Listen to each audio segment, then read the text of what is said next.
Set for FIA Formula 2 to get underway for the feature race here at the Circuit de Barcelona, Catalunya in Spain for potentially the last time we're ever going to run around here.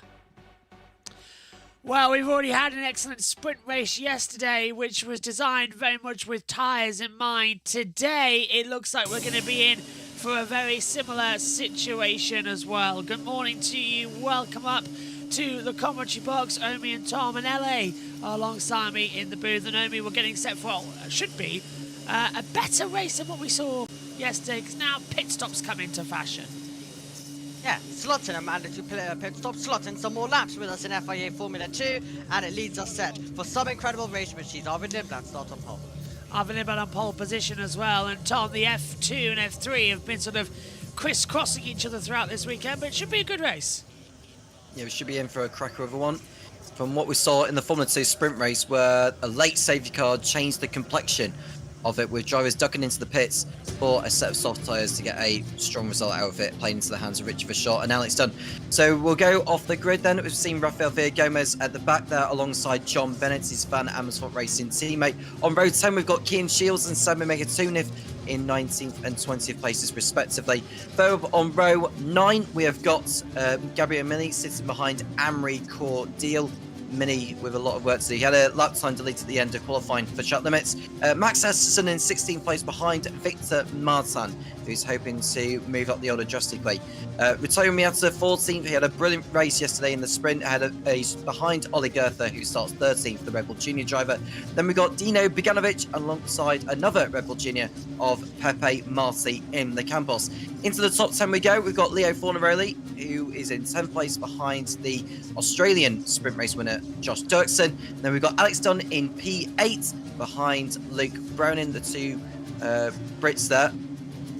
Alongside each other. They've got Jack Crawford in 6th and Richard Verschoor in 5th position there. Richard Verschoor hoping to build on his sprint race win yesterday. Roman Stanek with his best qualifying in F2 so far, with 4th behind Chris Miney, the Alpine Academy driver. And on the front row, we've got Sebastian Montoya, and the driver on pole is the Red Bull Junior of Arvid Lindblad. So we're all set then for what's going to be a great race. Hopefully, I don't know if LA can hear us now or not. I'll give her a wave, and hopefully she's got some audio issues as things currently stand. But we're getting ready for the formation lap to get underway. And I mean, this is going to be an interesting factor because it's a step tyre compound. We've got the hards, then a step down to the softs. No medium at this event, so the degradation is going to be critical in this one. It is. I'm looking forward to seeing what happens off this race start. It's a long run down towards the first corner. If we go 3 wide like we did in the 2023 feature race start, it could be quite a lot of fun, as we hope that they all can leave the grid without anyone stalling. And it looks to be a slow getaway for Amaury Cordeal, I think, but I hope he was able to get going. I hope Cordeal was able to get his foot down and get going. If not, he'll have to be wheeled down into the pit lane. Strangely, that works at the moment, so if LA disconnects and rejoins, that's fine. LA's just sorting it, but that actually works with you two still on the screen. So I don't know how, but as always, when things seem to work, don't touch, because then LA can just pop back in. She's having an audio issue with her headphones as well as things stand. So Arvid Lindblad back onto pole position as well. It was a critical qualifying on Friday. Let's hear what our top 3 had to say. Obviously, starting from pole is good. It's going to be important to get a good start. It's quite a long run to turn 1, so yeah, it'll be important to hold on to the lead. And then, yeah, I think time management will be a big thing here, like it always is.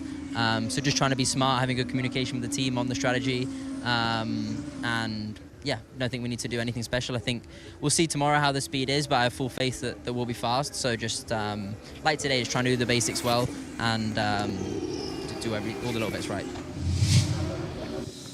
Yeah, I mean, that's going to be the key factors in trying to do everything right and make sure that it's A-OK. Yeah, he was the winner. I mentioned this, of course, at the end of the Formula 3 broadcast a few moments ago. Arvid Lindblad was the winner of the Formula 3 feature race here 1 year ago. Now he's going to try win the Formula 2 feature race to take his first feature race win as well. But he's alongside Sebastian Montoya, so that will be very interesting down towards the first corner. Montoya finally gets his opportunity after stalling, having qualified second at Imola. It's going to be interesting to see what he does from second place today. Can he put some pressure on Arvid Lindblad, and what can Maney and Stanek doing behind? It's going to be a great battle down towards turn 1, and then the tyre phase will begin, the tyre saving phase will begin, and then of course we'll get to the pit stops as well. So it's going to be quite a lot of fun in this Formula 2 feature. I've just been reminded by something when you said there, and I'm trying to find it now because I believe I liked it on social media yesterday. It was a stat that I wanted to bring up as well for Tom. Here we go. Massive spoilers if you haven't seen Doctor Who yet, by the way, but Billy Piper made a surprise return last night. Billy Piper snatching everyone's shock Doctor Who return back in 2008. The next day, a McLaren F1 driver won a race and their first title that year as well. So, just out of interest, it's a good stat to have that we could see McLaren win, and to back up Tom's point, McLaren haven't won here since 2005, so they're 1-2 on the grid. It's kind of looking good. So, meantime, we're ready for the F2 start of the feature race. Green flag at the back, all eyes to the lights with 3, 4, 5, pause, go in Barcelona. Great start coming from Arvid Lindblad. Montoya not so well. Poor getaway though, coming from Kushman. He had to go side by side with Roman Stanek down towards the first corner for sure. Just came behind Montoya, trying to go around the outside, and coming on the inside is Alexander Dunn. Just lifts off the brake this time. That's how you're supposed to do a first corner, not like we saw in Monaco 7 days ago. They've all got through the first 3 corners safely. Dunn's a little bit sideways. Folleroli coming in there as well with Kushmani dropping way back, and Gabriel Mini going a bit more forward. But it's Arvid Lindblad who leads this race, and Montoya and Richard Verschoor in third, defending hard for Roman Stanek. Good start. Oh, and that was late from up the inside. Coming in as well as that Durkin making a move.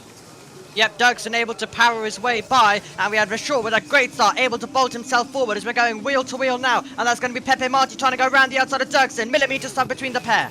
And Tom, that's a perfect getaway because Caps is not an overtaking opportunity, but he can get you one into turn 10. Yeah, well, I'm just looking at Verschoor's race start because he had one of the best ones out of the lot, but Arvid Lindblad getting the launch he needed to pull away. So Lindblad leads, Montoya is second, it's Verschoor in third place in the MP Motorsport car. Can he do what Felipe Drugovich did here a few years ago and win both the sprints and the feature races in Barcelona? Stranger things have happened. We called it that was a masterful piece of entertainment running. Over the line we go then. Lap 1 is complete of the 37 we've got on offer here today.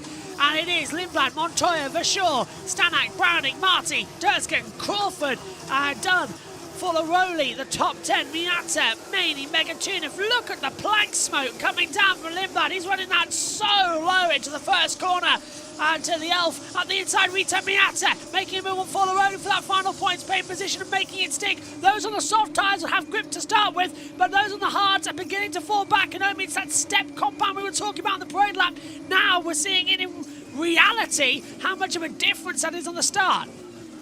Miata, the dive bomber from the sprint on lap number 2, is the dive bomber in the feature race as well, and that was a place he gained on Fornaroli. He is up 4 places. Pepe Marti finds himself moving up 5, so a great start from the home hero. Pepe Marti trying to do something special, a winner here in Formula 3 in 2023. What can he do in Formula 2, as we also take a look at Marti really going on the charge, now looking at Luke Browning. Apparently Folleroli is under investigation for a starting procedure infringement. We'll get that sorted ASAP and see what it was about. Hopefully we'll have a replay.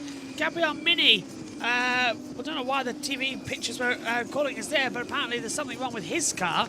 He was stopped in the pit lane, so he was late to the grid apparently, so maybe we'll see an investigation for him coming up. We didn't see that on our picture side. When we came on, everybody was in their correct position and ready to go. Lindblad closing in. He's already put out a second to Montoya as the DRS has been activated. You can see the plank lines coming into that last corner, and it's a 10-second stop-go penalty for Folleroli. Tom, Mr. Consistent, is now made a very rare mistake. Yeah, I want to see more of what it is specifically they're referring to. If it's talking a starting procedure infringement, did he go over his grid box? See, done on the inside of Crawford into turn one. Will he make it? See, he cannot quite do so. He locked up, but he thankfully got off the brake to make sure that both him and Crawford got through turn one together. I literally closed one. Oh, hello, coming around the outside. Everybody is literally Rita Miata going everywhere with those soft tire compounds. Fabulous move between the two. Now here on the inside, Kush Miney having a battle with Sammy Megatunif. Megatunif around the outside to take 12th place back away from Kush Miney. Brilliant little bit of battling there in this race. Hard tires begin to fall away, so Crawford's on hard, so's Dunn, Foloroli, Goethe, Bogdanovich, Mini, Victor Martans as well, all coming through. They have taken the differentials as things stand, and hopefully now joining the commentary team, LA's with us. Hello LA, can you hear me? Oh, I can't hear you now. So, one problem to the other. At least we can hear you. We can see you, we can't hear you, so I think the mic might not be connected or something. At least Ellie can hear us commentating, at least in the meantime. How did that happen? Everything was set up a few days ago and it's all just gone wrong. Check your setting on in case it's gone on to Discord again, yeah.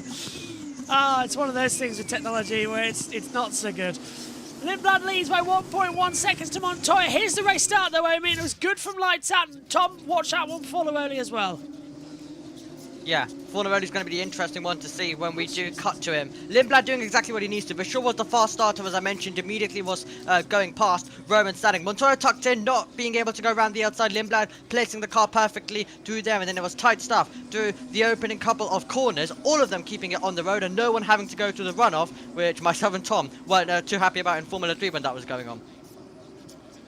I think most useless camera angle of the start award goes to that helicopter shot with the pagoda covering half of the angle. This is Alexander Dunn. Hard tire compound stop just did not get going and he just dropped back immediately.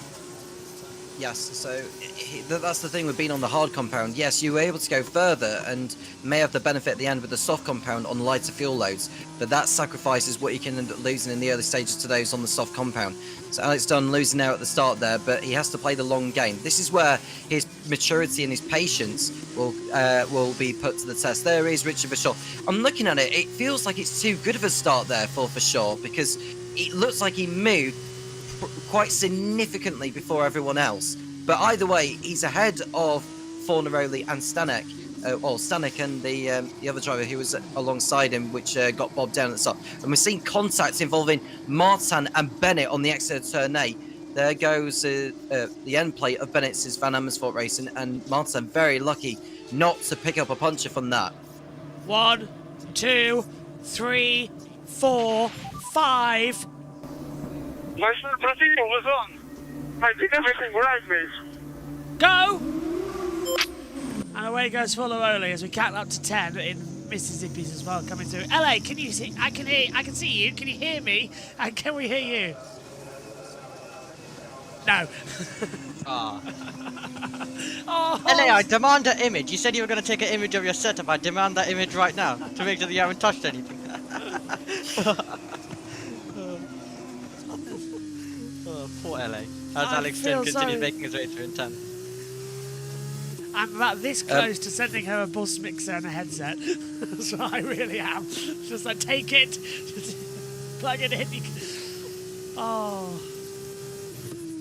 Just unplug it. Use your laptop, Mike. Unplug it. We'll deal with it after.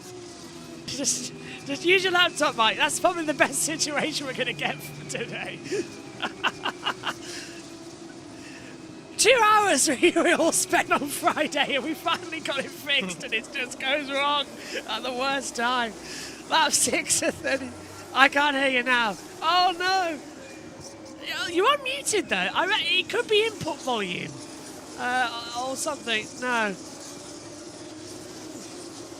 Restart your laptop. That might work. Sometimes that does it for me. Oh dear. As I come through. I'll keep going. I feel so sorry, LA. I'm so sorry. as they come through. Limblad 2 seconds now ahead of Montoya, Tom, and he's just going to continue eking out that advantage until the pit stop cycle. I can imagine so. I'm thinking about the starting procedure infringement for Fornaroli. Could it be that a crew member was on the grid later than they were allowed to do so when they were working on the car before the formation up had begun? That would be my suggestion, that someone from his team was still working on the car within the 15 seconds signal before the formation lap. So that it could well explain why Fornaroli got the penalty to begin with. Let's have a look down towards turn 1. This is Kushmani defending. Don't think it's going to go very well to Jose Maria Marti. It's actually, oh, is that Ali Goethe? I can't quite tell from the angle. It's Goethe, only forced Goethe off the track. It was a 5, not 3, and Goethe got forced off. At least he went over the bollard correctly. Hello.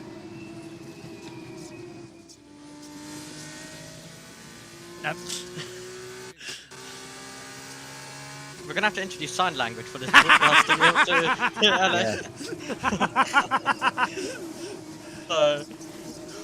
God. Dirkson's in the pit lane.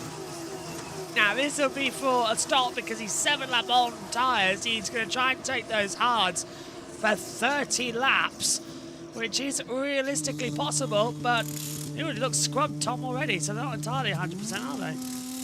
No, but it's still very early in the race really to get those changed, so he's going to have to go a long way on those hards towards the end, is Josh Dirksen. So he may have the pace to begin with. He will need a couple of laps to get those tyres up to temperature before he can start pushing. But I do worry later on in the race, when those on the alternate strategy put on the soft compound, he could end up being a sitting duck. As they fly past once again. Yeah, it's gonna be a long way for Dirksen, but he's gonna try his absolute best. The Paraguayan driver, who of course started his 2025 season on the top step in Melbourne with that race victory, and we're taking a look at some of the battles further back in the field as well. Dino Beganovic currently is sitting right now, just hoping to see whether he can make any form of progress. And you've got Martin in there, you've got Cordial, Mini as well. Beganovic is just behind Goethe at the moment, so it's getting super tight further back in this train. Over the line there, we got the last corner. The good thing is I can actually lip read a little bit as well, so I could do the worst impression of LA ever and try and get a commentary on as well. It's like one of those documentaries you see when the voice is done by a different person to protect the original user's identity. So Limblad 2.5 clear to Montoya, and into the pit lane comes Sami Megatunev. Oh, a little bit late on his brakes, but perfectly inside the box. He'll change over to hards as well. Oh, yeah, right, was a bit late on. Not the best stop for him. But is he going to go down? No, Dirksen's passed him already, so that hasn't worked out the way he was thinking. That's Leonardo Fornaroli, who had a 10-second stop-go penalty to drop to the back of the grid.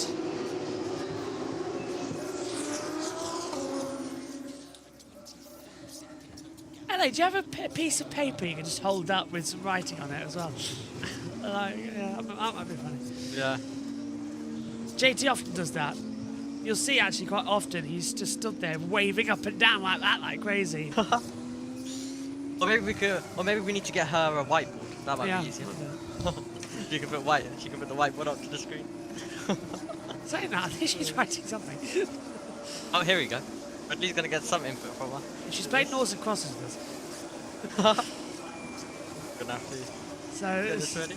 still coming in as well with the pit stop cycle. Cordial is in, by the way, from 14th in the field. So he'll drop down towards the back. Oh, hello, lucky single. This is Kushmani under attack from Ollie Goethe this time. Don't force him off. That's all we're going to ask. Don't force him off on the inside.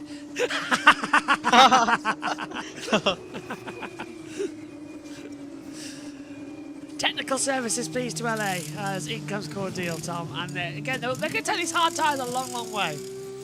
Yeah, well, at least Cordial's gone further than Megatunev and Dirksen. He's out on his way there. I don't know whether that right rear was put on properly, though. It was a little bit tardy. but he's exiting the pits now, and it feels like Brown has been called to box this lap. Will he do so? I would imagine he will do, given he is on the soft compound. But who else will box in at the end of the lap? Well, we know for sure will be, because he's been called in by his race engineer. So it's going to be a very busy pit lane at the end of lap 9. This is what we like to see, though. A bit of strategy change in a feature where there's not going to be a lot of overtaking coming through.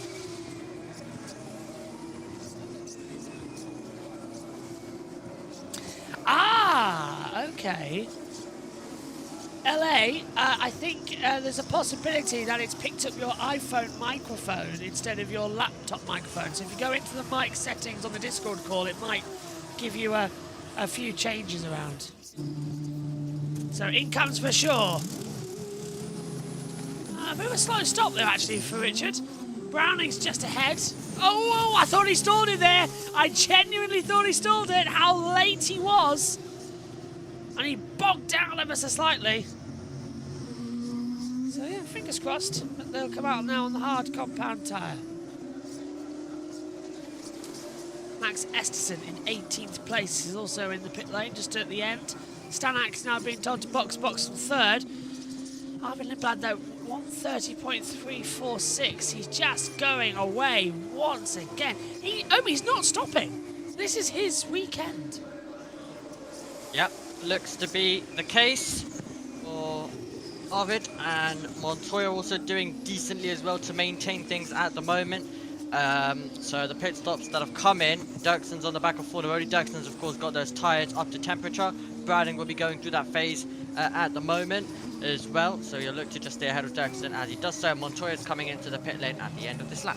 So it's a box for Sebastian Montoya, and also coming in is Roman Stanek. That's going to put Jose Maria Marti up into third position. Don't suppose by some miracle that's worked, have they? Oh, locked up there. No idea. Hey, we can hear you! It's work! Hi! Hello! We have your voice I back! missed half the race! What's happening? So, as Ursula has been defeated and the Little Mermaid has her voice back, LA, what have you made of that one? I don't know, I've just been looking at my keyboard for 20 minutes. What's going on? Luckily, you haven't missed anything, really. It's all pretty much been the same. Oh my gosh. I don't even know what for, I don't know. No, my camera's not in the right place. See? Hi. Hello. Honestly, look wherever you like. The fact that we can hear you is probably better. Hang on round the outside. That's a superb movement to keep it on the track. He can't. Oh, Durskin was having a go to get ahead of Browning, and it would have been the move of the season if he could keep it on the road, but unfortunately got forced off. Now, he'll argue he got forced off there by Browning, but he didn't go over the bollard. He went off the track, didn't go to the bollard either, so that's usually a penalty. Oh, well. Give back the position. Yeah, I knew that was going to go. Did not go to that. It's popped up immediately on the commentary as well. Whoever's typing that commentary chat, by the way, on the Formula 2 thing, that's very quick. Although they have spelled Dirtsken wrong. I don't believe Dirtsken is D-U-E-R-K-S-E-N. Let's take another look at it. So he goes defensive. Browning goes defensive, Tom, then. I don't know. Would you say that's forced off the track or to give him enough room? It looks like there's nothing at all that Browning did there. I don't think Dirksen was alongside enough to be warranted the space, to be honest with you. I think Browning did everything he needed to do in that situation to avoid the contact. If I was Dirksen, I'd give the place back. But now we're looking at Gabriele Mini, who's fighting with Dino Bogdanovic up ahead. Neither of these two have come into the pits yet. Well, that's because Mini is on the hard compound, as is Bogdanovic. They can go longer on their first stints as John Bennett comes in for Van Amersfoort Racing. We see Bogdanovic from the rear wing on board, ahead of the Alpine Academy driver as they come out of turn 4. We're kind of in this phase where some drivers are in one race, others are in another, really. We're not seeing many moves happening as Lindblad has been called into the pits from his crew. The fact he's gone longer, Lindblad, that's going to help him later on. LA, I'd love to get your thoughts on how these tyre compounds are working, because a step difference. We've got soft, then straight to hard. There's no medium compound here. Was that really the right choice? Because it's just promote. Oh, hello. That was an interesting rear lock-up for Lindblad as comes in. Do you think it gives us more interesting races, or is it mainly just a tyre-saving race these days? It's literally all about tyre-saving races. It's so those guys can win or get on the podium. It's not really to do with fan engagement. I don't feel like racing is for fan engagement anymore. I feel like all the rest of it around the race itself is for fan engagement. All the social media, all of that, all of the things you can join, the different teams you can get involved with. Racing itself, it's just all for teams, it's all for points, and it's all for money. Yeah, gone is the fan attendance. There's more packed into the circuit than there has been in the last 3 years, by the way, with this potentially being the last one. The official figure is going to be released later on of the daily and the combined situation, but they're queuing the banks here. Marty's been told to box, but I agree with you, Ellen, as well. And I think as well, Omi, the fact is, we've got a track where you can't really overtake at, and tyre compounds that you have to save either, no matter how quick you go on them. So it's a bit pointless. Having the medium would have been an interesting step if we had 2 different tyre compounds. That would have been better than just these. Yeah. Definitely could have made it a little bit more interesting as well. This Formula 2 race around Barcelona, as we see Pepe Marti come into the pit lane as well, the man who was just in the race lead at the moment, and we have Maney coming in at the back at the same time. Oh, he went way too late there. Shot. This is why I would not like to be the front jackman, because I would get the entire fear of God put into me that I see a car flying towards me. Let's have a look then. In comes Squishminy, nice and slow this time. His reputation precedes him. Hard bad Montoya on the inside line. Now this is getting ahead of Clan Shields, who's also in the attack with Richard Verschoor. So this is over 12th position at the moment, but again, don't think Clan Shields, no, he has not come into the pit lane yet. Verschoor has, and look at the pickup, Tom, on these tyres already. They are shredding to bits, and they've only been on for a couple of laps. He's picking up marbles as well, when he's passing drivers.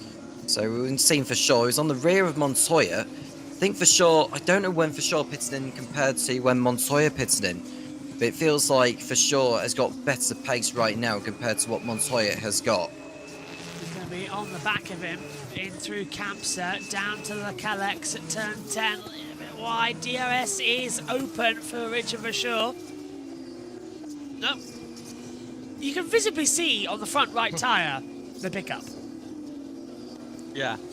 Also, I just looked at Instagram. I love how you also messaged me on Instagram about the Formula 2 feature and all of the drama in the morning. I literally woke up. The qualifying ended early, so that ended at 3:30. Yeah. I went, right, I'll have a 2-hour nap. I woke up at 5:30 to the delightful news that the FE race had been delayed another hour. So I thought, yes, I get to have an hour nap again. So I frantically messaged you over because I worked out, half asleep, that, hang on, Limblad's at the inside, lapping traffic, that's okay. I worked out that the time would be a direct clash with Formula 3. So I messaged you, I messaged JT, and I said, right, just wake up. What if you just do the stream? So luckily we got it all sorted in the end and it went off without a hitch. Limblad. For the moment we are ahead of the alternative strategy. Even if there is safety car, we are still ahead. Okay. Yeah. I'm going to say right now, by the way, hang on, I'll interrupt myself because up the inside line, that's Roman Stannard getting ahead of Clan Shields. Unfortunately for Shields, that car lacking in pace with these tyre at the moment. He's actually been slowly improving as the season has gone on, and Dirtskin's been notably in the track getting an advantage. But yeah, in my opinion, by the way, correct decision to move the correct decision to abandon FP3, correct decision to move qualifying and then into the groups. Wrong decision, the fact that we delayed the race to the point where it wasn't a race. It was a bit, nah. We need better things. Go on. I noted that Martin may have picked up a pit lane infringement there, which possibly was when he was coming in, and he had a little squiggle, didn't he? He may have gone over the pit lane limiter too fast. Ooh, now that is either a 5-second time penalty or a drive-through, as Montoya deals with Villa Gomez. See, that's why LA's here as well. She knows exactly what to look for in this situation. Oh, hello!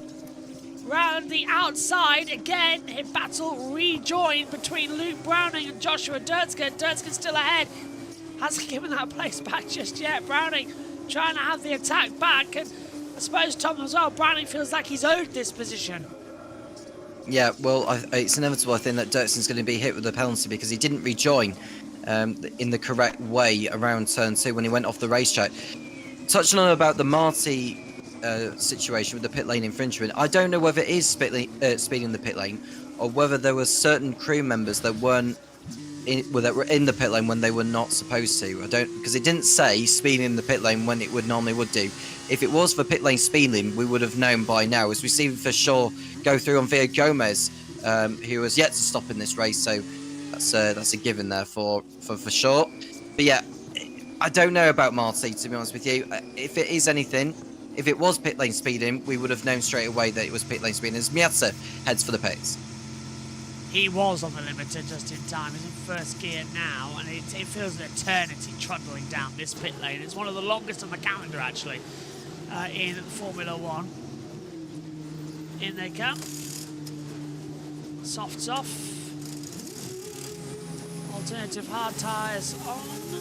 Burn up the rear to get some temperature into them, and away. Good stop there for the ART squad. And again on the inside, that's late and bold and through as well goes Jose Maria Marti for 12th place ahead of Clan Shields. What's this? Just a press release from Formula E as we now see the inside line. That's going to be a lap chime changeover as well as Megatune battle. That's John Bennett being lapped now, but not. Is that by? Yeah, it's Max Esterson. So that's Bennett now. I've got him as 22nd, Esterson 21st. Okay, so that was for position. While Forlaroli battling with Megatune just ahead. There we go. Time and Squid's readjusted themselves after the pit stop laps now. Let's hear from Browning. He is under investigation for leaving and gaining. Just one to get out of the way there. The Dare racing driver voluntarily gets out of the way. Hell would have frozen over. And currently, I don't think that rally does do an ice one. What do we think about drivers skipping a step within these early stages? Because, of course, we've got John Bennett that has come through from GB3, and he totally skipped Formula 3, you know, came straight into F2. And since he started, he has sort of been, you know, at the back at every race, and sometimes not even finishing. So, well, what do we think about that? To put it into a pun from my point of view, LA, I think it's like going from a cold shower to a boiling hot bath. You're just thrown in completely in the deep end.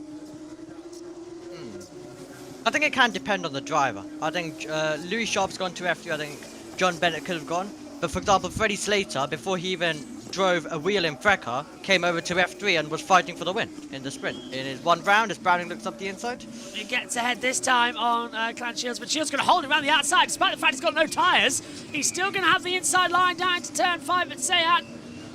Yeah, Browning's got it. If he can put the power down and shut that corner. By the way, a 5-second time penalty has been applied as well for leaving the track and gaining an advantage. Goes to of Joshua Dirtskin. Go on, Tom. Well, he's got also another 5 seconds for failing to follow race director's instructions when he didn't go round the bollard when he was supposed to do. Has he stopped his in the pit lane yet? Yes, he has. Browning's back ahead, and his Dirtskin going to have a go again. Oh, they touch! Oh. Ooh, did. They did. And this is their battling again into turn 1. Have they done it? Right, this is the reason for the penalty. And he's got 2. One for you say, 1 for leaving the track getting advantage, 1 for failing to follow race director's instructions. That's 10 seconds plus a damaged front right wheel. It's going so well for Durskin as well. Actually, he was enjoying seeing his career. But yeah. Alexander down in P2. Ollie Goethe at P3. Nice young man as well. Very quiet. Nice young man. He joined us for Coca-Cola soft drinks after the Australian Grand Prix. Well, did he dry out in time? We weren't drinking Coca-Cola. There you go. And any other brand exists as well. Yeah, the new YouTube rules have come in, but we have to say that nowadays. Or for product placement. It gets worse, you know, when I actually got told when we were trackside at Donington, they said, forget trying to mention everything, just try and show everything of sponsors. So I was like, all right, fine. Because it was like, I can't be bothered to keep going like all this, because I'd have to go like, oh, this oil manufacturer, you know, many other lubricants are available. I was like, for God's sake, leave me alone. Silly. I know you can force him into a mistake. Come on. It's Gabriel Mini. You oh, hang on. Let's just regroup for a split second here.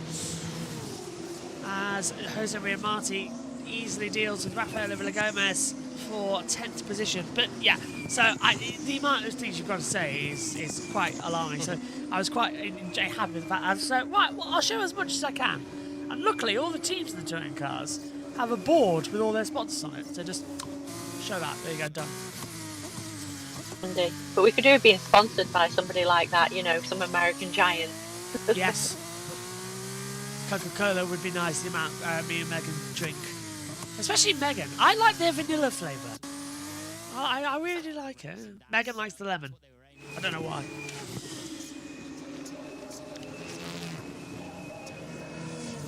Yep. Well, I've got the GB3 timings being recorded for later on as well. Spoilers. Send me a message. Let me know who won. We'll break the illusion of how that's done when Omi's in 2 places at once. He's not really. There's extra me doing it, by the way. Yeah. Dear God, the two of them. I'm sharing the screen from like here. Have you bi-generated? Yeah. Oh dear. It's that necklace called that Hermione has in Harry Potter. Time Turner. Time Turner. There you go. Bad's on the back of Montoya, but that's over 6th and 7th position right now, so that's closing up. We're watching. Lindblad and Mini. Thank you. I was actually double checking if it wasn't Miney. It was Chris Miney's further back. I was trying to check, but he's back to my shields, and this is Lindblad and Mini. There's so many pinks and Red Bulls in the field. It's like watching. Do you remember that? You know that scene with the Pink Panther, where he goes around painting the pole pink, and then I can't remember who else paints it blue. It's that. It's the amount of Red Bulls and pinks that go flying by the screen is ridiculous. Gertz is under investigation for track limits. Armin Lindblad's got a great run out of Campster, though. Come on. Look at the pickup as well, the front right. That is ridiculous. It's like the wear on the bottom of your shoe. You know, where you drag your heel along. It's just always in a sort of funny angle. I suppose it is really like a pair of shoes, really. That's what the tyres are. Most expensive pair of shoes. Come on, inside line. A little bit wide. Montoya comes in. Now, if I was Armin Lindblad here, I would deal with him into turn 4.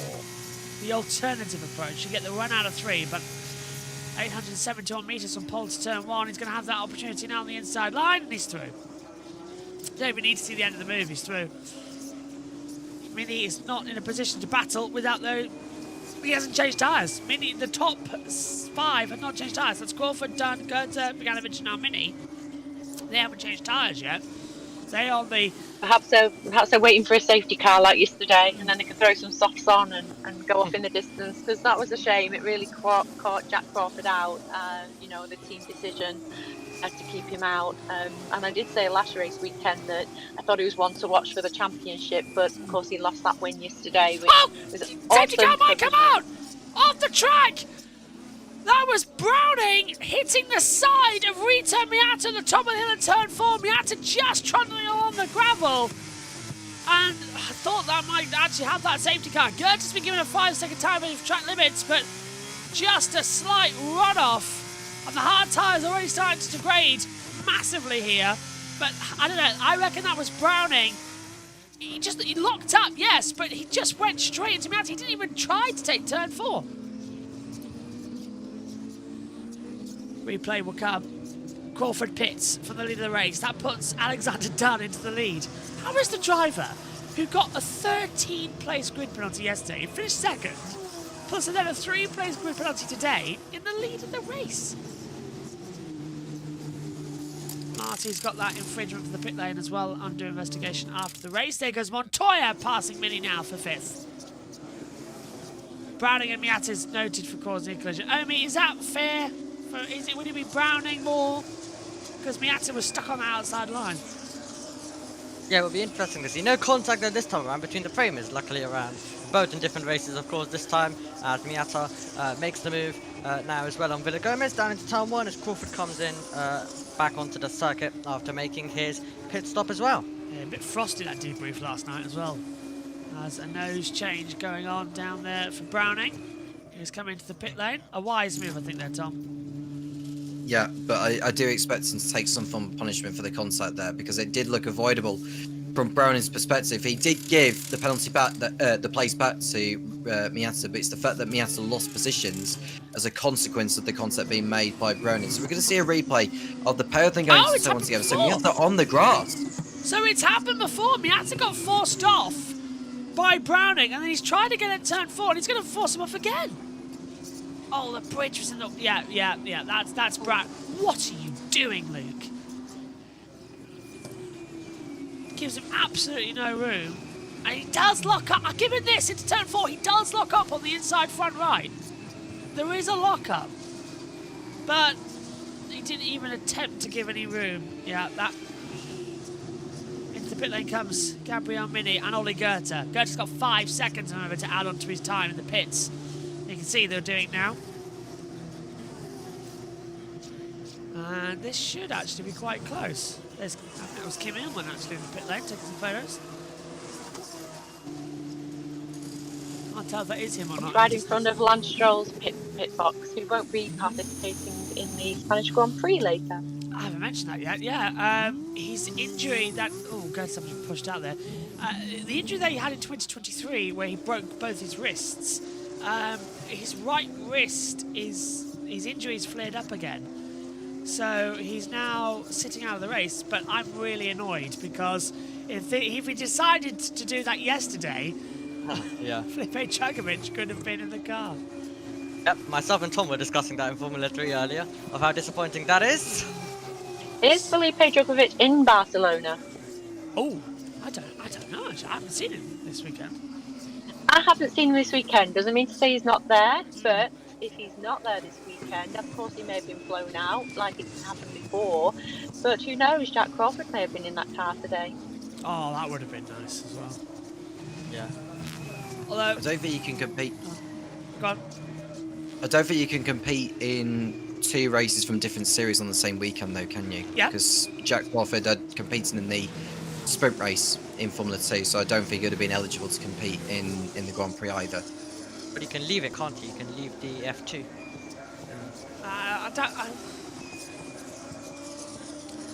But he could have participated in qualifying, so he'd have been pulled from the sprint race. Because when... Oh, hang on the inside, there's a quick move coming from Marty, getting ahead of Stanek for 6th. And, yep, it's in the same battle.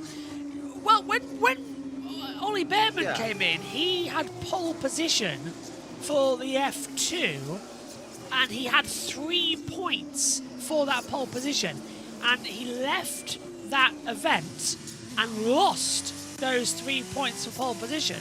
So presumably, if Crawford had been in the car, he would have lost the points on the sprint race of F2 because he would have withdrawn from the event. So similar to what happened with Behrman. But I don't actually know the ruling there. If I'll take Tom at his face value on that one. That it wouldn't have been allowed. But he could have still qualified for F1 because qualifying is actually deemed as qualifying practice in the rule book.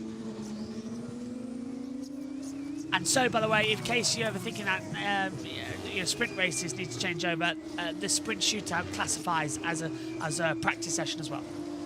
Even the sprint classifies as both a race and a practice session for that same rule as Dunn comes in. Yep. Alex Dunn making his way down in the pit box. Rogen expecting him then as he gets ready to change the tyres, one man to a wheel in FIA Formula 2. And then they'll get ready to release, tidy stuff, and he'll head back out into the fast lane and rejoin the circuit. I just realised it's status quo quite a lot as well, the top three. So yeah, not really much. Curtis got the fast snap of the race. Oh! Big snap! I reckon that's some sort of suspension problem coming in there for Joshua Durskin. Did not look happy under acceleration. Yellow flag's out. And staying out. Where's this? It's via Gomez. There you go.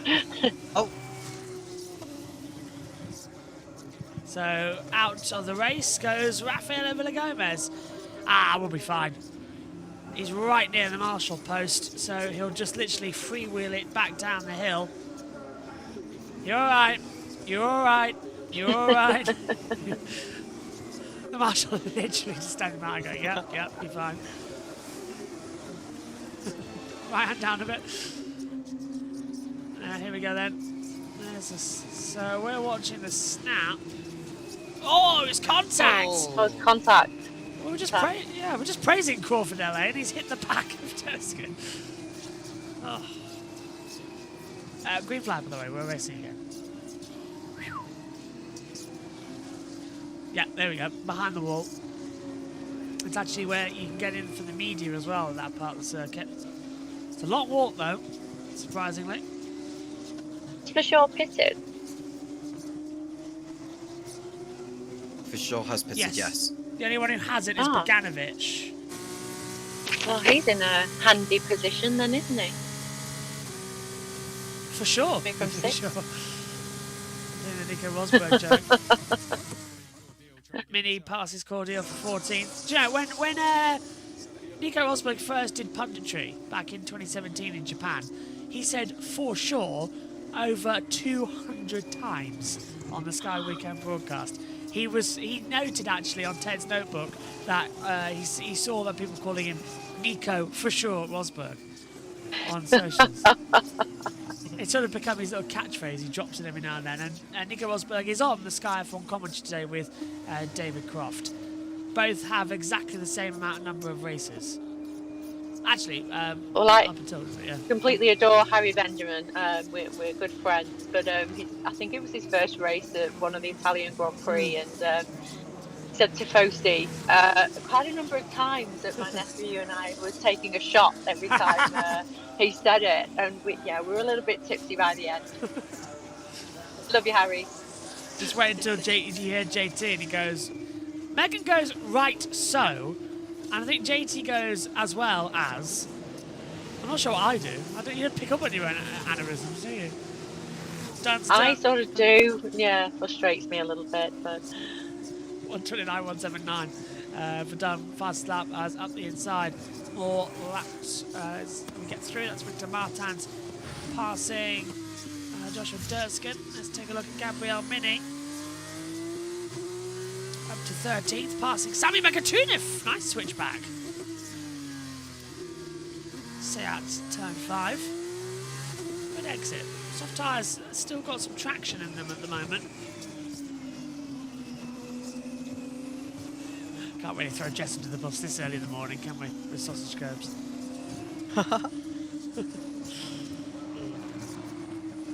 What do you do, Andy? I don't actually know what you've got as a... Well, I feel like I just change around all the time. Like literally, I leave a weekend and I'm like, okay, I'm gonna stop saying that, and then I go to the weekend and I end up saying something else. So it's constantly changing, and I'm like, okay, we've got to work on that, got to work on that, got to work on that. It's like, once the race starts, I just start talking, and I think my brain never catches up with what I say ever. I think there's only been once. As we now take a look at Dino Bogdanovic under attack from Jose Maria Marti down to turn 1. He's got the DRS open. Bogdanovic looking in his rearview mirror, but easily through. And respectful applause from the crowd there as through goes Jose Maria Marti. And Alexander Dunn for the Rodin Motorsport up the inside and makes the move for P10 and the points paying position. Yeah, one of my worst ever faux pas in commentary. It was quite funny, actually. It was Russia in 2019, maybe 2020. It was in the middle of a qualifying lap, and Hamilton got blocked by Perez. No, Perez blocked Hamilton. you know where this one's going? Yeah, and down for Dunn. Dunn's on fire. Look at that, he's passed Martin and now Miata in the space of about a lap and a half. That's insane. He's pacing on the soft tyres. Yeah, so Hamilton blocked Perez in that order, and Perez was fuming, and he was gestating out of the car, and he was shaking his fist in the air. And I say, and Perez is fisting Hamilton. I was like, whoa, what did I do there? Because he was shaking his fist in gestating like crazy. He was like, oh, I'll get you for this. But yeah, quite an interesting situation, that one. Can't remember. I don't think it was 2019, because it wasn't even 2020. Because we had one of the practice sessions called off due to rain and lightning. Quite actually, I remember. Go on. It was a bad weekend that weekend, wasn't it? Just trying to bring my memory back as well. Oh, that's late, and it's on to incredible defensive driving. Roman Stanek pushing Kush Miney to the absolute limit down at turn 1. Miney did not back out, and full credit to the driver, who many people say doesn't deserve to be in Formula 2. That was a tremendous ballsy effort into turn 1. Okay, I like that. And a little slipstream move on the inside as Jack Crawford gets ahead of Jose Maria Marti and repasses. But Marti's trying to cut back on the inside at the 7-8 chicane before running up towards Campsa. Nope, can't do it. Crawford's got the acceleration. Instant involving Goethe will be viewed. Oh, not more pit lane infringements. As Dunn now passes Stanek. So, yeah, Tom, that's 3 places in 3 laps. We've got 8 to go. Could Dunn get the lead here? He could do, yeah, he's going at them. We saw how effective the soft tyres were compared to the hard compound yesterday in the sprint. I can see Dunn going further in this, and if he can keep it up, he may not get ahead of Crawford, but I can see him maybe getting onto the rear, the likes of Montoya for sure, and maybe even Lindblad if he can help it. Yeah, Jack Attack is on the full run now as well as here we go again on the inside line, and Crawford just easily splits it through, and Marty had no defence against that one in the end. Here we go again. This is Kush Miney versus Alexander Dunn, and this will be easily now, surely, on the inside. Look how fast he's already caught him. Don't forget, the previous lap, Kush Miney just passed Roman Stanek, and now Dunn's already caught up to him and shot past. Unbelievable how that soft tyre can run here. I'm enjoying this one. Okay, fight back at the end. So you can overtake here. You just need that was a strange year, 2020, wasn't it? Yeah. For Formula 2, because it's when we had 2 sprint races, if you remember. Oh, do I ever? Is it 2021, I think, LA? Yeah. I think that was when they did 3 races, didn't they, on the race weekend? 10-second time penalty for Browning, causing the collision. Do you... 2021, sprint race 2 was cancelled in Russia. To the rain. Yeah. In Russia, sorry, yeah. Yeah. Yeah. Do you remember that weekend where, what was it? It was 3 F3 races and 3 F2 races because the F3 got moved to Russia. I can't remember why. And everyone was... Go on. So we were originally supposed to go to Kota for the Formula 3, but I think due to funding they moved it. I was so excited for that, honestly. I was so sad. It was COVID, wasn't it? They couldn't get in. because of the restrictions. Yeah, it was not quite in 21. Obviously, it wasn't the pandemic year, but it was still coming out of it, and we still weren't travelling to major destinations. It was held up massively. In fact, Monaco was the first street race we went to. But yeah, I recall, this is how long Richard Verschoor has been in Formula 2, because I remember, I don't think he was doing every race that year, but he was certainly at Sochi. I remember him being in the garage and stood with Dan Ticktum and somebody else when Dan was in F2, and it was lightning outside and raining, and Richard looked really concerned, but Dan looked really excited for it, which isn't a surprise. Well, I can tell you that nothing's changed, because Dan Ticktum in the FE race earlier on as Miata nearly gets whacked out there by Stanek, who's been passed by Martins. Both the AITs have gone through. Gert has been given another time penalty, by the way, so add it to the list. But yeah, Dan Ticktum today in practice 3, he was very critical of the tyres and said how he didn't want to go out there, but once it had dried out a bit, he was up for racing and up for qualifying, and he passed the long delay periods by playing Call of Duty on his phone in the sessions this morning as well. So, yeah. I always liked Dan. We'd had this talk, I can't remember if it was on here or before, but yeah, I agree with you. He made me giggle this morning as well, actually. So did actually Tom Brooks. I sent him a text. Yeah, I can't remember.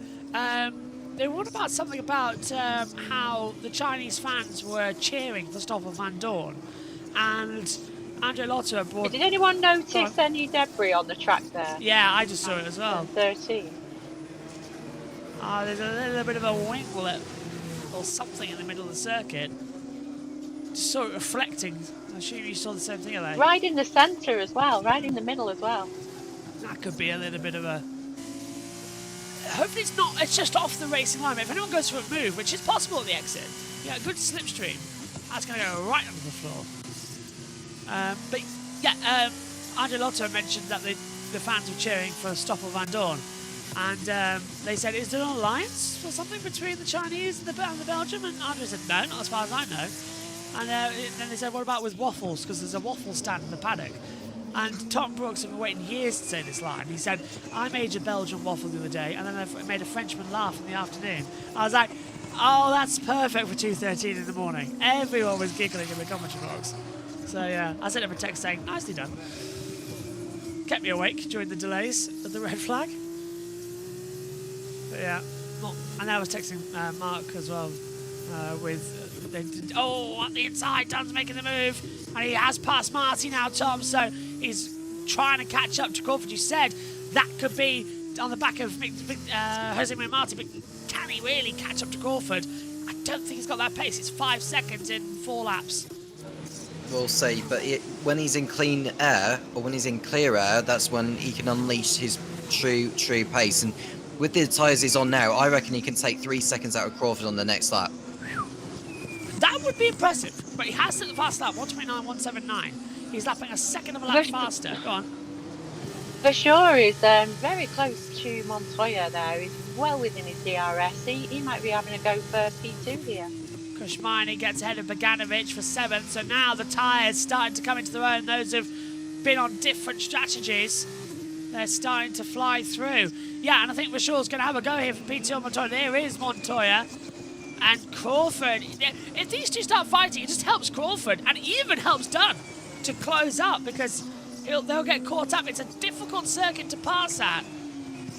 It's very much single file. And Canada in 2 weeks or 3? 2 weeks. 2 weeks. Oh, 2 weeks to Le Mans. I don't know. I think I'm getting too old for Le Mans. Then again, I think I'm just feeling it because we barely sleep over the race weekends. 5 weeks to the British Grand Prix. Oh my. Halfway to the pit stage. Yeah, there's the debris, LA. I can see it. Yeah. It's just turned 13 there. And I think it kind of is on the racing line, I think. I think they're just avoiding it because they know it's there. Drivers can spot incredible detail.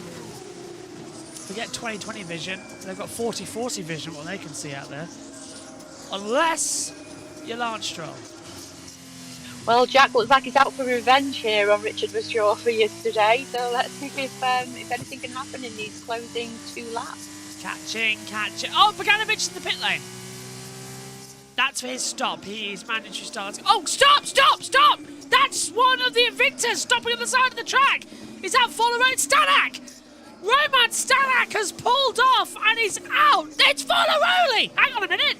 What's going on here? Which one is it? Because they're both dropping down the timing screen.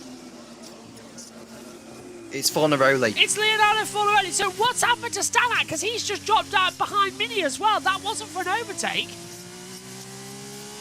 Look. Even safety car's out. Oh! This has changed the complexion of the race. Safety car deployed. And if we do get 1 lap of racing, this could be a masterstroke for Alexander Dunn. Throwing Crawford as well. So the safety car is out. It's Leonardo Follow-Roly, the most consistent man of the season, who's had a shocking day. He's out of the race. His teammate at the same time was dropping down the timing screen, so he's in 11th and has stabilised. Arvid Lindblad looks like he's going to win the race. Oh, Pole to the win.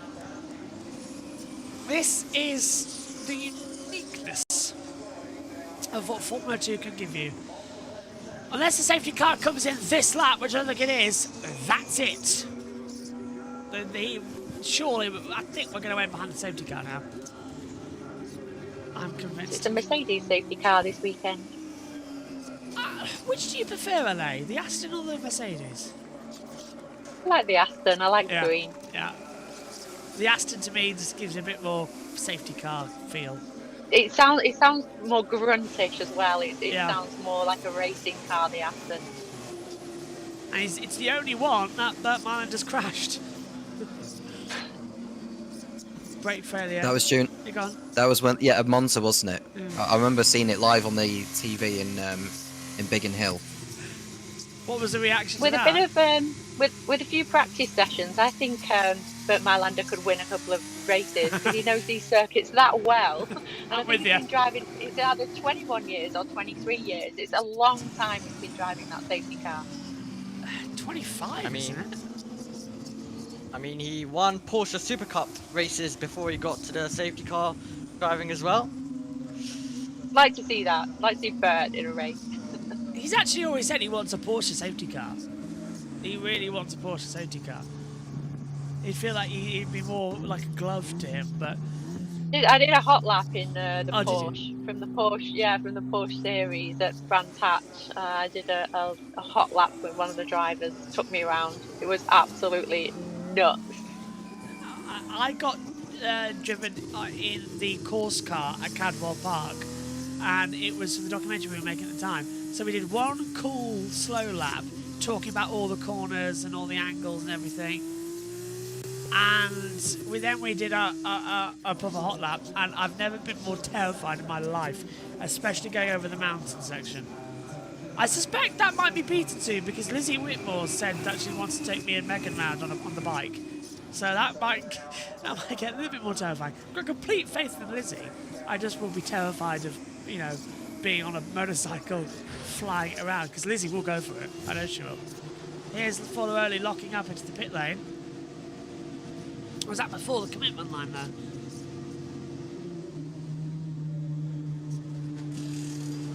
Ah! Is it a loose wheel nut? I can't see anything falling off. Yeah, the front left is not connected. Oh.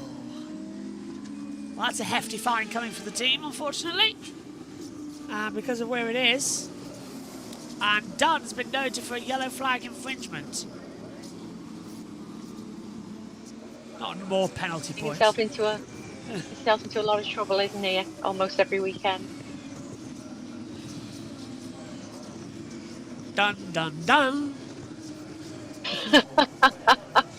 I mean, it looks like we're going to finish under the safety car here, doesn't it? Quite an anticlimax, really. What a shame, because it's been a half-decent race at Barcelona. I liked it. Yeah, I'm looking forward to the F1 now a bit more. I've got a thing.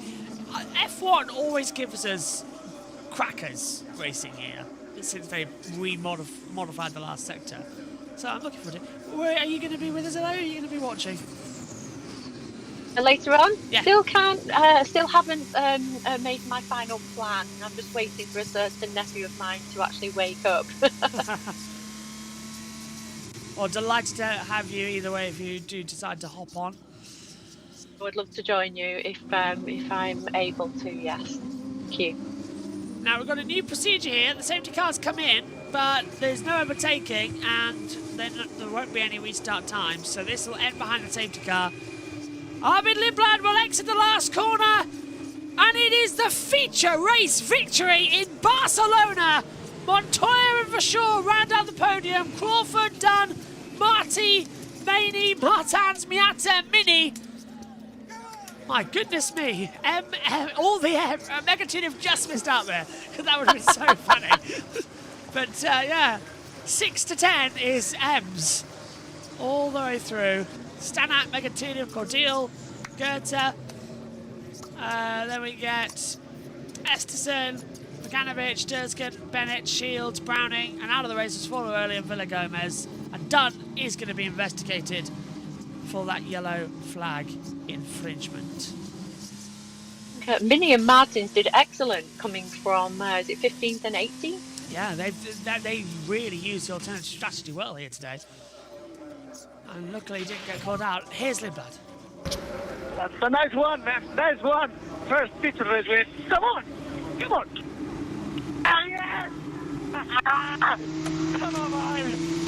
Yes. Yes. Oh, what a race. Thank you so much. So happy to have the first proper race. And I hope for you guys. Thank you so much for all the work. Mega result. The sprinter becomes the feature as they fly in. Okay, so before we hand down to the world feed, Omi, what do you make of that one? Decent, quite decent. It'll be interesting to see what happens with Dunn's yellow flag infringement. If it's a 5-second penalty, it could drop him down to 13. So, yeah, let's see. Sounds good to me. Tom? Oh, Goetze's 5-second time penalty. So he's got more penalties coming through. Montoya, P2. Let's back to back podium, boys. Bravo. Yeah, mega job. Good job. Thank you. Bravo, Sivas. Good job. See you under the podium. Bravo, bravo, bravo. It was a good driving. Happy for Mina, happy for us. Mega job. Thank you guys so much. The car made a massive step. Good job, boys. Good job. Let's keep working. Go on, Tom. Well, we've been treated to a rather splendid occasion for Arvid Lindblad, who won the feature race in Formula 3 at this track last year. So it's been a lucky track for him over the years. Richard Verschoor, third. Yes, it was nice. Big. Yes. Thanks a lot. Double podium, bravo. Yes, double podium. Bravo, Richie. LA, what about you? Yeah, it's been a good weekend. I think I put a bit of a curse on it last week when I said it could be a bit of a yawn fest. It's not quite been that. It's been quite exciting. Lindblad has got his second win of the season, so now I think there's 3 drivers now with 2 wins. Yesterday, Villa Gomez needs another mention, I think, coming right from the back and actually, looking out a little bit at the end. Doesn't matter how you get your wins, though, or, well, not wins, but how you get your podiums and your points when it comes down to looking at the stats. So a bit of a shout out to Villa Gomez for yesterday for sticking in there and going for that pit stop. So it's been quite an alternative weekend. Lots of points for Richard Verschoor this weekend. Quite a bag full of points for Jack Crawford and for Martins as well. So some of the older guys might be gaining a little bit on some of these rookies. Alex done a little bit of trouble again this weekend, but still driving like a hero whenever he can. And yeah, I've quite enjoyed it. Even though I missed the beginning, I've really enjoyed it. Thanks for asking me along. Our pleasure to have you as always. As Arvid Lindblad jumps into his team, we'll be back to wrap up at the end, and we'll hand over to Chris McCarthy and Alex Brundle. Himself into the top 3 of this championship race. The Red Bull Junior with a hugely impressive performance today. showing a strategic masterclass. Well done, Sebastian Montoya, showing such confidence in Formula 2 now, not just in qualifying, but backing that up in the feature races as well. It's good to see the confidence back in Sebastian Montoya. He had some difficult times in Formula 3, and it really was hard to see him going through that, but he's found that form back with Prema Racing, where he was for so long, and with them he seems to be gelling again and going so well. And the backing of Fernando Alonso seems to have come at a very good time for him, and he's got his best result in Formula 2. And Richard, for sure, well, he's on his way to possibly even breaking some records with the form he's going in. Got his 6th win in Formula 2 yesterday, now his 18th podium, and on a title charge as well. So Alex Dunn, our championship leader, 87 points. Richard Verschoor has 84. Arvid Lindblad, 79 points. And it's Jack Crawford and Luke Browning tied on 73. Alex Dunn, though, will be investigated after the race, I'm hearing, for a possible yellow flag infringement. So we'll see what comes of that. But those top 5, very close. The big loser of the day, you feel, in terms of championship points was Leo Fornaroli, who stays on 66. We've got Alex Dunn on 87. So not a good day for him. Not a good day, really, for Luke Browning. His 5 podiums still keeps him up there, but he's still within that, but didn't have a chance to capitalise on some good performances he put in to get himself in the top 10. Leo Fornaroli, the driver who really lost out, but our winner out front, Arvid Lindblad. Let's hear from him. He's speaking with Alex Brundle.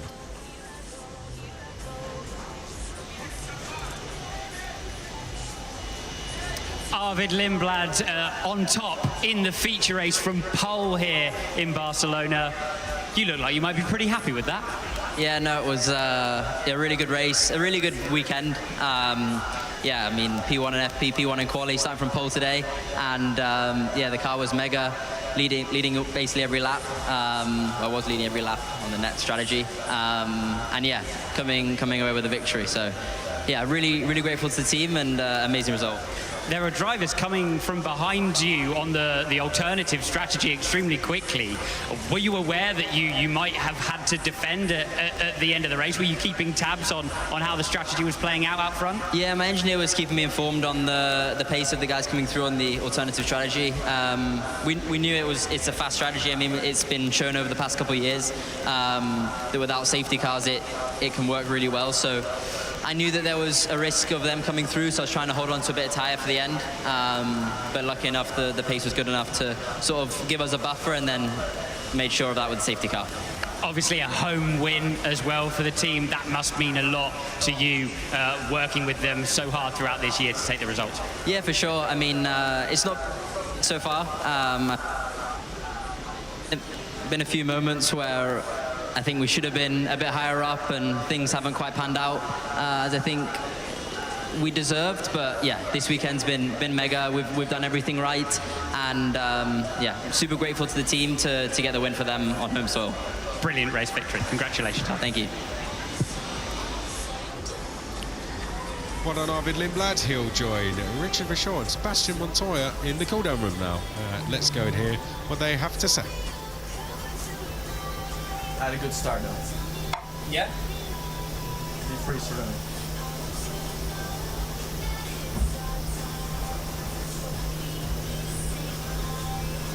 Yeah, my start wasn't mega. If I got a little bit better, I think it would have attacked me. Yeah, just not coming back. No way. But he was quite far ahead at the end of the first lap. Well done, man. Yeah. What did you think about the double yellow at some point? Which one? In turn 1? It was nice to be here. I saw it. When he let you by, I was like, mate, you gotta be serious. No, when it was double yellow in T1. Yeah. I was like, if people didn't box for option yet, they will pass us easy. Yeah. If it was gonna be safety car. But what was it? We arrived and there was nothing. I thought the same thing. I was like, okay. Yeah. Yeah, I just come out. That's you and me, mate. Replay. No, I just come down the main straight and I see the 2 lights on the wheel. Oh. And I'm like, oh no. Oh wow. This could have been one. Yeah, That's Jack. What happened to Fortnite, do you know? I think he had an issue again. I think it's a tire that got loose, maybe. Ah, that could be. My daddy tried to back me up through it. I knew it was going to come, but I was like, man, come on. Yeah, you lost a lot of time. Come on. Yeah. Yeah, but it was like full part of the bus. But to be fair, mate, it was literally like stopped in 7 on the curve. I was like, mate, you're going to maybe put 2nd gear. It was like, come on. We got a lot of Considering it's early in the morning, apologies for the language. I kind of have to throw that in. Today, and Arvid Lindblad confirming that Gabriele Mini was helping out his teammates in further celebrations for Campos Racing. They now take the lead of the Teams Championship ahead of High-Tech. Street 26 points clear. High-Tech TGR leading a very close fight between MP, Damsuk, Soil, Rodin and Invicta. To podium celebrations then, Richard Vishaw steps out onto the podium. It's a double podium for him here at Barcelona. Sebastian Montoya, congratulations to him, his best ever result in Formula 2, following on from what was a great weekend at Monaco. And then we have Arvid Lindblad, a huge congratulations on the top step of the podium in a feature race.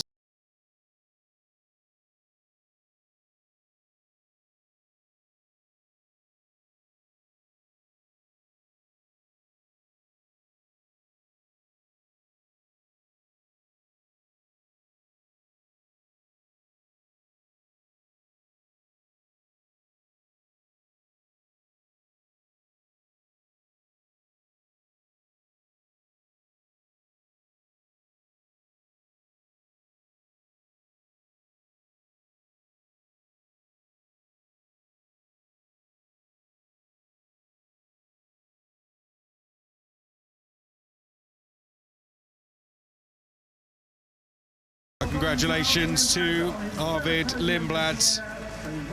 2 feature race wins in as many years here across both Formula 3 and Formula 2. Now 3rd in this championship race, just 8 points back from championship leader Alex Dunn. He's reduced the gap today from 22 points to 8. A very productive day for the Campos Racing driver, and Campos Racing, their first taste of victory on home soil in FIA Formula 2. A day for them to cherish on what is turning into a very good season, and they now lead the team's championship as well. Sebastian Montoya, a 3rd at Monaco, and now a 2nd here at Barcelona, and he is hitting quite good form. I think we know what comes next after that. Richard Vishaw, another podium for him, twice out onto the podium this weekend, and he now sits just 3 points back from Alex Dunn in this championship. And that will be celebrations before we go into the break now for Formula 2. A brief break before we are back for a double header. Yeah, it's going to be Austria and Silverstone next up as well. Okay, final thoughts. Ellie, what have you made of it going into Austria? Yeah, it's been a fantastic weekend. I think Montoya did look out a little bit there, because I do feel that Vishaw and Jack Crawford may have caught and potentially overtook in those last 3 laps. But it sounds like father like son as well, him swearing a little bit there over team radio.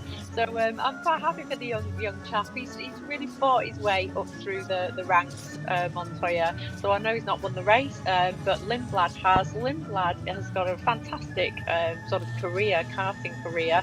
So he looks like he's shining through with that support of the Red Bull team. So good luck to him, and it's great to hear the British national anthem ring out on the Formula 2 podium. It's going to be quite interesting. I want to see if we get that in Formula 1 later in any regards as well, but sadly it looks a bit more unlikely. Maybe it could be Lando Norris, but I think Piastri's got a hand on it. Tom, what about you? Lindblad is coming to his own, and you mean after a frustrating weekend in Monaco, he's bounced back in style. So rundown on the feature race result, Arthur Lindblad taking another win in this championship ahead of Sebastian Montoya, his second podium finish in the category. Richard Verschoor on the podium again, 2 podiums this weekend for him. Jack Crawford 4th, Alex Dunn in 5th place and under investigation for a yellow flag infringement. Pepe Marti 6th, Chris Marnie in 7th, followed by Victor Martin, Rito Miata and Gabriele Mini rounding out the top 10. Alex Dunn has the point for the fastest start. Roman Stanek in 11th, Sabin Megan Tunic in 12th, followed by Amory Cordial. It's Max Esserson, Dino Boganovic, Ollie Goethe, Josh Dirksen, John Bennett, Keane Shields and Luke Browning, the rest of those to finish. The drivers we lost were Leo Fornaroli and Rafael Villagomez. But summing up, you know, Arvid Lindblad up to 3rd place in the championship. Alex Dunn with that podium finish yesterday, as well as the 5th place today and the fastest sub. He currently sits in the championship lead, but if he ends up being penalised, Richard Verschoor will head to Austria as the championship leader. I mean, what about you as we head into what is a fantastic round of the championship? Very interesting race, and I'm looking forward to Austria, seeing what's going to happen. And LA, please can you say that it's going to be a boring race, so then we get the most thrilling race at Austria. Yeah, it's going to be really boring. And Lewis Hamilton is not going to win the Spanish Grand Prix. Oh, okay. Oh, here we go. Right. Well, we're going to hold you to that one. That means he will. I know. I got it. We'll hold you to that. Yeah.